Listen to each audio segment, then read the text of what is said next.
അമേരിക്കയിലെ ടെക് ലോകത്ത് വീണ്ടും H1B വിസയുമായി ബന്ധപ്പെട്ട തർക്കങ്ങൾ കൊടുമ്പിരി കൊള്ളുകയാണ്. 2025 സാമ്പത്തിക വർഷത്തിലെ വിസ അനുവദിക്കൽ സംബന്ധിച്ച പുതിയ റിപ്പോർട്ട് പുറത്തു വന്നതോടെ വലിയൊരു രാഷ്ട്രീയ വിവാദത്തിനാണ് US ഭരണകൂടം സാക്ഷ്യം വഹിക്കുന്നത്. റിപ്പോർട്ടുകൾ പ്രകാരം കഴിഞ്ഞ വർഷം അനുവദിച്ച ആകെ H1B വിസകളിൽ 70% സ്വന്തമാക്കിയത് ഇന്ത്യൻ അപേക്ഷകരാണ്. ഈ കണക്കുകൾ തന്നെ അത്ഭുതപ്പെടുത്തുന്നുവെന്നും അമേരിക്കൻ തൊഴിലാളികളെ വഞ്ചിക്കുന്ന സംവിധാനമാണിതെന്നും പറഞ്ഞ് US സെനറ്റർ എറിക് സ്മിത്ത് രംഗത്തെത്തിയതോടെ വിഷയം അന്താരാഷ്ട്ര തലത്തിൽ ചർച്ചയായിരിക്കുകയാണ്. എന്താണ് ഈ റിപ്പോർട്ടിലുള്ളത്? എന്തുകൊണ്ടാണ് അമേരിക്കൻ സെനറ്റർമാർ ഇത്രയധികം പ്രകോപിതരാകുന്നത്? നമുക്ക് വിശദമായി പരിശോധിക്കാം. US citizenship and immigration services പുറത്തുവിട്ട കണക്കുകൾ പ്രകാരം 2025 സാമ്പത്തിക വർഷത്തിൽ ഇന്ത്യയിൽ നിന്നുള്ളവർക്ക് 2,83,772 H1B വിസ അപ്രൂവലുകൾ ലഭിച്ചു. രണ്ടാമതുള്ള ചൈനയ്ക്ക് ലഭിച്ചത് വെറും 49,161 അപ്രൂവലുകൾ മാത്രമാണ്. അതായത് ഇന്ത്യയും ചൈനയും തമ്മിലുള്ള വ്യത്യാസം 5 മടങ്ങിലധികം വരും. മൊത്തം അനുവദിക്കപ്പെട്ട വിസകളുടെ 70%ഓളം ഇന്ത്യക്കാർ കൈക്കലാക്കിയത് അമേരിക്കയിലെ പ്രാദേശിക ഉദ്യോഗാർത്ഥികളെ സംബന്ധിച്ചിടത്തോളം ആശങ്കയുണ്ടാക്കുന്ന കാര്യമാണെന്ന് സെനറ്റർ എറിക് സ്മിത്ത് തന്റെ സോഷ്യൽ മീഡിയ പോസ്റ്റിൽ കുറിക്കുന്നു. വാഷിംഗ്ടണിലുള്ളവർ സ്വന്തം അഭിനന്ദിക്കുമ്പോൾ അമേരിക്കൻ തൊഴിലാളികളോട് തങ്ങളുടെ കഴിവുകൾ മെച്ചപ്പെടുത്താനോ അല്ലെങ്കിൽ H1B തൊഴിലാളികൾക്ക് പകരം വഴിമാറി കൊടുക്കാനോ ആണ് ഇവിടുത്തെ സിസ്റ്റം പറയുന്നത്. ഇതാണ് സ്മിത്തിന്റെ ആരോപണം. അമേരിക്കൻ ബിരുദധാരികളും തൊഴിലാളികളും ഇതിന്റെ വില കൊടുക്കേണ്ടി വരുന്നു എന്നതും അദ്ദേഹം പറയുന്നുണ്ട്. ബിഗ് ടെക് കമ്പനികൾ അമേരിക്കൻ തൊഴിലാളികളെ കൂട്ടത്തോടെ പിരിച്ചുവിടുമ്പോഴും ഇത്തരത്തിൽ വിദേശ തൊഴിലാളികളെ വിസ നൽകി കൊണ്ടുവരുന്നത് അംഗീകരിക്കാനാവില്ലെന്നും അദ്ദേഹം കൂട്ടിച്ചേർക്കുന്നു. ഇന്ത്യയിലെ ഒരു മുൻ വിസ ഓഫീസറെ ഉദ്ധരിച്ചുകൊണ്ട് അദ്ദേഹം മറ്റൊരു ഗുരുതര ആരോപണവും കൂടി ഉന്നയിച്ചു.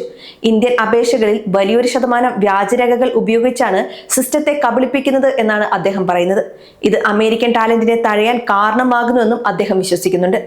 ഇന്ത്യയെക്കുറിച്ച് മാത്രമല്ല ചൈനീസ് H1B വിസകളെ കുറിച്ചും സ്മിത്ത് ആശങ്ക പ്രകടിപ്പിച്ചിരിക്കുകയാണ്. സയൻസ്, ടെക്നോളജി എന്നീ സെൻസിറ്റീവ് മേഖലകളിൽ ചൈനീസ് തൊഴിലാളികൾ വരുന്നത് അമേരിക്കയുടെ ഇന്റലക്ച്വൽ പ്രോപ്പർട്ടി മോഷ്ടിക്കുന്നതിനും CCPയുടെ ചാരപ്പണികൾക്കും കാരണമായേക്കാം എന്നാണ് അദ്ദേഹത്തിന്റെ മറ്റൊരു വാദം. അമേരിക്കൻ ജനതയുടെ നികുതിപ്പണം ഉപയോഗിച്ച് ചൈനീസ് കമ്മ്യൂണിസ്റ്റ് പാർട്ടിയുടെ താല്പര്യങ്ങൾ സംരക്ഷിക്കുന്നത് എന്തിനാണ് എന്ന ചോദ്യവും അദ്ദേഹം ഉയർത്തുന്നുണ്ട്. എന്നാൽ ഈ കണക്കുകളെ സെനറ്റർ സ്മിത്ത് പെരുപ്പിച്ചു കാട്ടുകയാണെന്ന വാദവുമായി ഇമിഗ്രേഷൻ സംരംഭകനായ ജെയിംസ് ബ്ലണ്ട് രംഗത്തെത്തി. അദ്ദേഹം നൽകുന്ന വിശദീകരണവും ശ്രദ്ധേയമാണ്. 4 ലക്ഷം അപ്രൂവലുകൾ എന്നത് അമേരിക്ക പോലെ ഒരു $1 ട്രില്യൺ സമ്പദ് വ്യവസ്ഥയുള്ള രാജ്യത്തിന് വളരെ കുറഞ്ഞ സംഖ്യയാണെന്ന് അദ്ദേഹം പറയുന്നു. കൂടാതെ ഈ 4 ലക്ഷം വിസകളിൽ ഏകദേശം 70% പുതിയ ആളുകൾക്ക് നൽകുന്നതല്ല, മറിച്ച് നിലവിൽ അമേരിക്കയിൽ ജോലി ചെയ്യുന്നവർക്ക് നൽകുന്ന റിന്യൂവലുകളാണ്. അതായത് ലക്ഷക്കണക്കിന് ആളുകൾ പുതിയതായി ഇങ്ങോട്ട് ഇരച്ചു കയറുന്നു എന്ന പ്രചരണം തെറ്റാണെന്നാണ് അദ്ദേഹം ചൂണ്ടിക്കാണിക്കുന്നത്. വെറും കുറച്ച് ഹൈസ്കൂളുകളിലെ കുട്ടികളുടെ എണ്ണം മാത്രമാണ് ഇന്ത്യയിൽ നിന്ന് പ്രതിവർഷം അംഗീകരിക്കപ്പെടുന്നതെന്നും ഇത് US തൊഴിൽ വിപണിയെ ബാധിക്കില്ലെന്നും ജെയിംസ് ബ്ലണ്ട് ചൂണ്ടിക്കാണിക്കുന്നുണ്ട്. 2025 അമേരിക്കൻ ഭരണകൂടം H1B വിസയിൽ വരുത്തിയ മാറ്റങ്ങളും ഈ വാദങ്ങളുടെ പശ്ചാത്തലത്തിൽ കാണേണ്ടതുണ്ട്. സെപ്റ്റംബർ 2025 മുതൽ പുതിയ H1B വിസകൾക്ക് $1 ലക്ഷം എന്ന വലിയ തുക ഫീസായി നിശ്ചയിക്കാനുള്ള നീക്കങ്ങളും നടക്കുന്നുണ്ട്. മുൻപ് ഇത് വെറും $1,000 മുതൽ $5,000 വരെയായിരുന്നു. വിദേശ തൊഴിലാളികളെ നിയമിക്കുന്നത് കമ്പനികൾക്ക് ലാഭകരമല്ലാതാക്കി മാറ്റുക എന്നതാണ് ഇതിന്റെ പിന്നിലെ ലക്ഷ്യം. ഇതുകൂടാതെ നറുക്കെടുപ്പ് സമ്പ്രദായത്തിന് പകരം ഉയർന്ന ശമ്പളം വാഗ്ദാനം ചെയ്യുന്നവർക്ക് മുൻഗണന നൽകുന്ന വേജ് ബേസ്ഡ് ലോട്ടറി കൊണ്ടുവരാനും നീക്കമുണ്ട്. ഇത് ഇന്ത്യൻ IT കമ്പനികളെ സംബന്ധിച്ചിടത്തോളം വലിയ തിരിച്ചടിയാകുമെന്നാണ് കണക്കാക്കപ്പെടുന്നത്. ഇന്ത്യൻ IT ഭീമന്മാരായ TCS, ഇൻഫോസിസ് തുടങ്ങിയ കമ്പനികൾക്കെതിരെയും അമേരിക്കയിൽ രാഷ്ട്രീയ സമ്മർദ്ദം ഏറുകയാണ്. TCS പോലുള്ള കമ്പനികൾ അമേരിക്കൻ തൊഴിലാളികളെ ലേ ഓഫ് ചെയ്യുകയും പകരം H1B തൊഴിലാളികളെ നിയമിക്കുകയും ചെയ്യുന്നു എന്ന പരാതിയിൽ US സെനറ്റർമാരായ ചക്ക് ഗ്രാസ്ലിയും ഡിക് ഡർബിനും കമ്പനികളുടെ വിശദീകരണം ആവശ്യപ്പെടുകയും ചെയ്തിട്ടുണ്ട്.